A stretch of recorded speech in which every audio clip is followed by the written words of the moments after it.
If you've tried Super Helldive and you keep failing, this is why.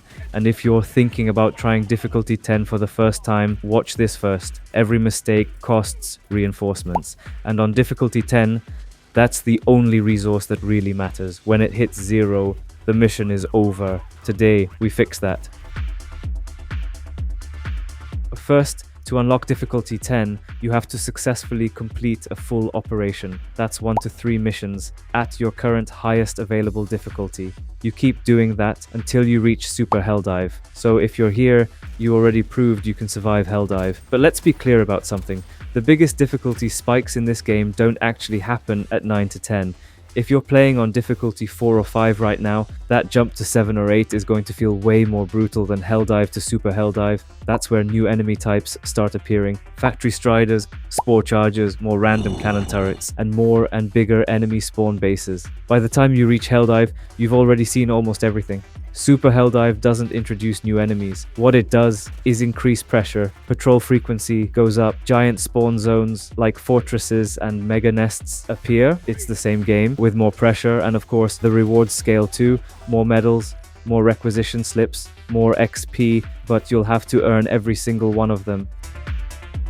Before we even start, if you're playing Super Helldive, bring a full squad of 4, more reinforcements, more firepower, and most importantly, more margin for mistakes. Now, mission selection. This is where most runs are decided. Faction matters, and planet matters just as much. The environment can make your loadout useless. Low visibility, magma zones, dense jungle, tight cities.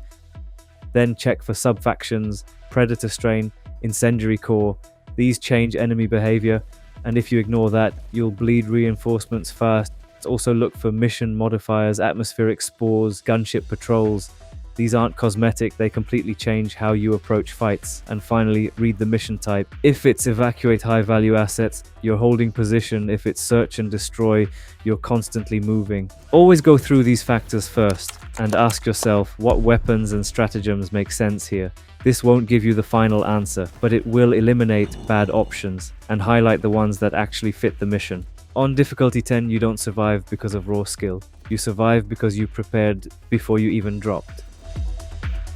Okay, but how should this look like in practice, and why did we spend so much time on mission selection? Because mission selection decides your loadout.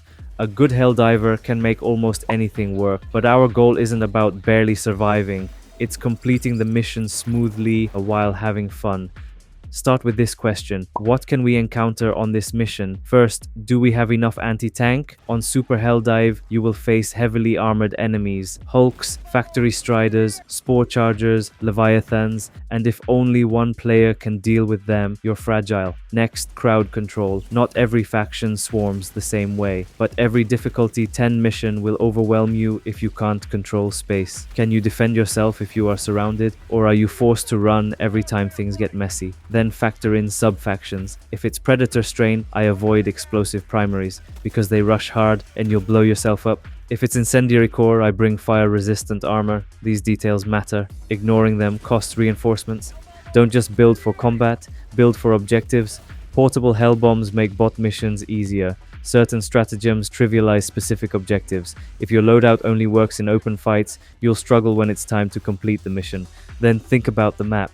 City maps mean tight corners and short sightlines. That anti-tank emplacement might look good on paper, but if you can't see anything, it's wasted. Jungle maps can block Eagle airstrikes. The environment can invalidate entire builds.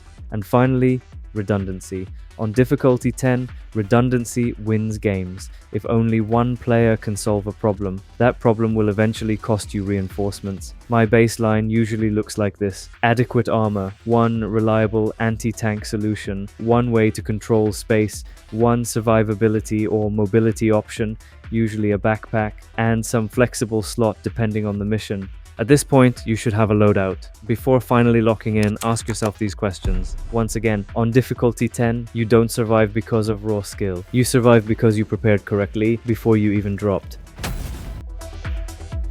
Dropping in isn't just about landing safely, it's about gearing up properly and understanding what you're about to walk into. First, pick a less busy landing zone. Sometimes enemies even sit on extraction, so don't assume any area is safe. The moment you land, call down everything. Do not drop sentries immediately, and definitely don't waste orbitals or airstrikes. Unnecessary noise can trigger patrols, and suddenly your safe start becomes chaos. Let your cooldown start ticking, but stay quiet, call in a resupply too. Not because you need it now, but because the cooldown is not that long and you will have a fallback point. If you're missing teammates, drop an SOS. Sometimes I even wait a few seconds for them to join before moving out. Do not engage enemies until everyone has their gear. Early fights without full loadouts are how you lose 4 reinforcements in 60 seconds. Once equipped, gain vision. If possible, move to high ground, start pinging side objectives, and if you have ranged weapons, start working on them. The first 2 minutes aren't about aggression, they're about gaining information and gearing up.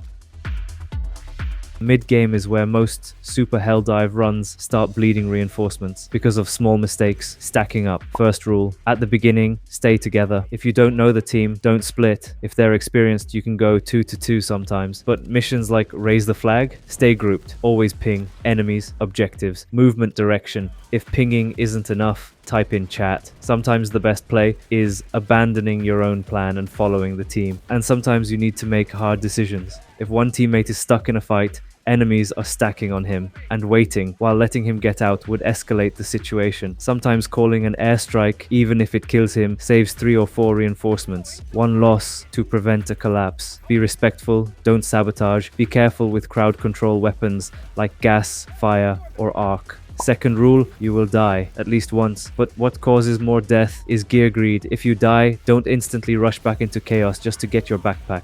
That's how you lose 3 more lives. Clear the area first, use what's available, call down a new support weapon if possible, and if a teammate dies and his weapon is better for the current situation, use it, you can give it back later. Survival first, ego later. Third rule, objective priority wins operations. I like to start with the hardest objectives, mega nests, fortresses, high-risk targets, then move toward main objectives. Because if reinforcements hit 0, but the main objective is complete, the mission still counts towards the operation even if you don't extract. If you clear all side objectives first and then fail before touching the main one, you wasted the entire operation. Exceptions exist. LiDAR towers, high priority. Stalker nests, close them early, stratagem jammers, remove them fast, and if you can snipe spore spewers from range, do it. Fourth rule, prioritize threats correctly. If something is big and slow and far away, but you're being swarmed, focus the swarm first. Fast killers are priority. Stalkers, close range elites, anything that can delete you instantly. Know your loadout, know weak spots. If you're running a railgun, aim for War Strider eyes. If you don't understand what your weapons are good at, Difficulty 10 will punish you. And if things get messy and you're not sure what's happening, look at the objective status in the top corner. Fifth rule, you don't need to kill everything. Super Helldive is not about wiping the map. Sometimes the best play is to disengage. If the fight isn't tied to an objective, if you're not gaining ground, if you're just burning ammo and lives, leave, reposition, reset, because the longer you fight without progress, the more reinforcements you lose. Mid-game isn't about killing everything. It's about progressing the objectives and protecting reinforcements.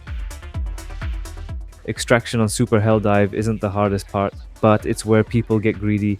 After you complete the main objectives, stop for a second, look at your reinforcement count, look at the timer, and ask yourself, do we extract or do we farm more XP? Here's something many players don't realize. Once the main objectives are done, the mission cannot fail anymore. Even if you wipe at extraction, the mission still counts, you will get the XP. Now let's talk numbers.